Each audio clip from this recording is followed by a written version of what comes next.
जीवित पुत्रिका व्रत की कथा। एक समय जब भगवान कृष्ण द्वारकापुरी में निवास करते थे, उस समय एक ब्राह्मण भी द्वारिका में रहता था।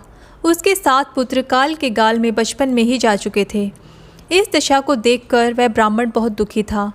एक दिन वह भगवान कृष्ण के पास गया और कहने लगा, भगवान, आपके राज्य में आपकी कृपा से मेरे 7 पुत्र हुए, परंतु जीवित कोई नहीं रहा।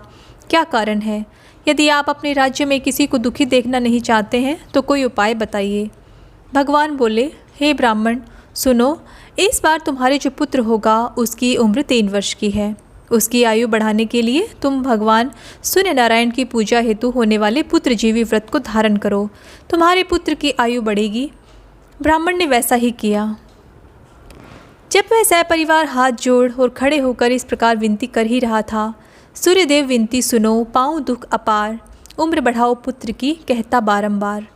इतना सुनते ही सूर्य का रथ वहीं रुक गया। ब्राह्मण की विनती से प्रसन्न होकर सूर्य ने अपने गले से एक माला ब्राह्मण पुत्र के गले में डाल दी और आगे चले गए। थोड़ी ही देर में यमराज उस ब्राह्मण पुत्र के प्राण लेने आया। यमराज को देखकर ब्राह्मण और ब्राह्मणी कृष्ण जी को जूठा कहने लगे। भगवान कृष्ण अपना अनादर जानकर तुरंत सुदर्शन चक्र लेकर आ गए और बोले, इस माला को यमराज के ऊपर डाल दो। इतना कहते ही ब्राह्मण उस माला को उठाने लगा कि यमराज डर से भाग गए, परंतु यमराज की छाया रही। उस फूल की माला को छाया के ऊपर फेंक दिया, जिसके फलस्वरूप वह छाया शनि के रूप में आकर भगवान कृष्ण की प्रार्थना करने लगी।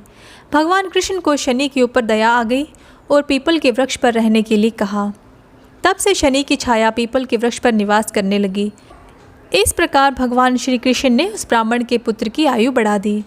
इसलिए भगवान जिस प्रकार उस ब्राह्मण के पुत्र की आयु बढ़ाई, उसी प्रकार सबकी संतान को दीर्घायु रखना। धन्यवाद।